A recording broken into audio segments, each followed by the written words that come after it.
Hello अस्सलाम वालेकुम। मेरा नाम है आयशा आरिफ खान और मैं जो भी कुछ करने जा रही हूँ अपनी मर्ज़ी से करना चाहती हूँ। इस पर किसी का दौर या दबाव नहीं है।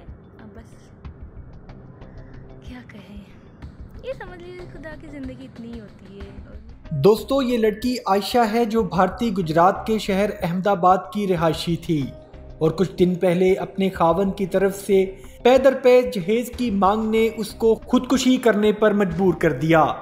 आयशा जहेज की मांगों और अपने घर वालों की बेबसी से इतनी दिलबर्दाश्ता हुई कि उसने खुदकुशी करने का फैसला किया।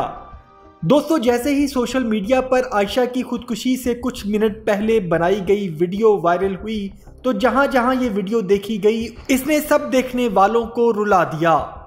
दोस्तों, आयशा कौन है और इसने ये इंतहाई कदम क्यों उठाया, इसकी सारी हकीकत आज हम बताएंगे आपको इस वीडियो में। लेकिन इससे पहले अगर आपने हमारे चैनल हकीकत जानो को सब्सक्राइब नहीं किया तो बराह करम सब्सक्राइब ज़रूर कर लीजिएगा और साथ ही साथ बेल के निशान को भी दबा दें ताकि ऐसी ही हकीकत से भरी वीडियोज़ का नोटिफिकेशन आपको मिलता रहे।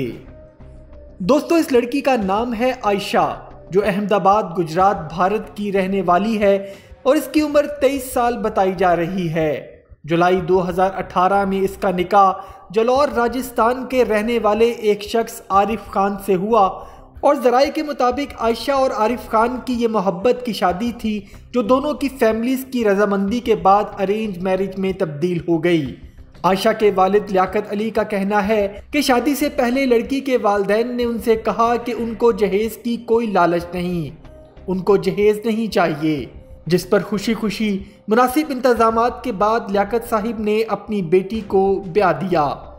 शादी के कुछ महीनों के बाद लड़के और उसके घर वालों की तरफ से जहेज का तकाजा आने लगा, जिस पर आयशा के वालिद लियाकत साहिब ने लड़के को अपनी हैसियत से बढ़कर 2.5 लाख की रकम जहेज की मद में दे दी, जिस पर कुछ वक्त के लिए खामोशी हो गई और कुछ महीनों के बाद दोबारा लड़के की जानिब से जहेज का तकाजा आने लगा, जिस पर आयशा और आरिफ खान की लड़ाई हुई और आरिफ ने आयशा को उसके वालिदैन के घर भेज दिया और हर किस्म का राब्ता ख़त्म करके फ़ोन सुनना भी बंद कर दिया।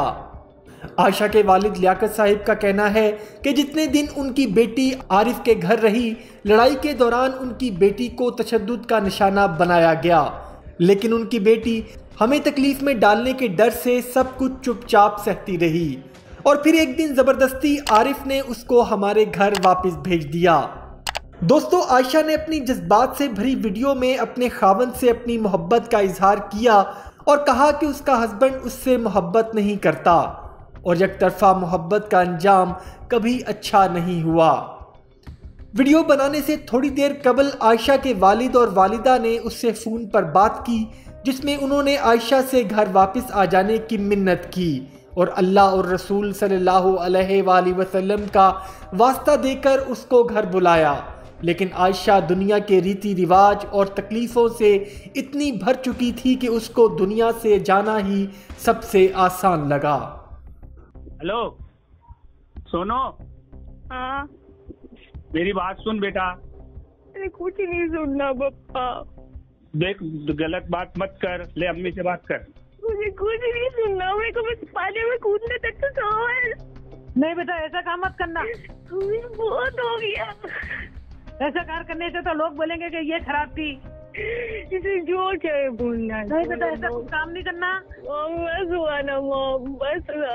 मैं खुद जा रहा हूँ। ऐसा कुछ नहीं है मेरे को। मॉम बस हुआ मॉम। हाँ, तो ऐसा काम अपना करना ही नहीं ना, कुछ भी नहीं। नहीं मॉम, तेरे ने मुझ पानी में कूदना है। वीडियो बनाने के बाद आयशा ने ये वीडियो अपने वालिद और अपने हस्बैंड आरिफ को व्हाट्सएप की और उसके फौरन बाद साबरमती नदी में छलांग लगाकर अपनी जिंदगी का खात्मा कर दिया। इस वीडियो के वायरल हो जाने के बाद राजस्थान और गुजरात की पुलिस हरकत में आई और राजस्थान की पुलिस ने आयशा के शौहर आरिफ खान को राजस्थान के इलाके पाली से गिरफ्तार कर लिया है। दोस्तों, जहेज की लानत का कल्चर भारत में इंतहाई संगीन सूरत-ए-हाल इख्तियार कर चुका है और भारत एक ऐसा मुल्क है जहां हमल में लड़की पैदा होने का पता चलने पर उसका एबॉर्शन करके उसको मार दिया जाना सबसे ज़्यादा है। भारत में हर रोज तकरीबन 20 लड़कियां जहेज को लेकर खुदकुशी करने पर मजबूर हो जाती हैं। अल्लाह ताला सबको अपनी हिफाजत में रखे। आमीन सुम आमीन। अपना और अपने घर वालों का बहुत सा ख्याल रखिएगा। वमा अलैना इल्लल बलागुल मुबीन।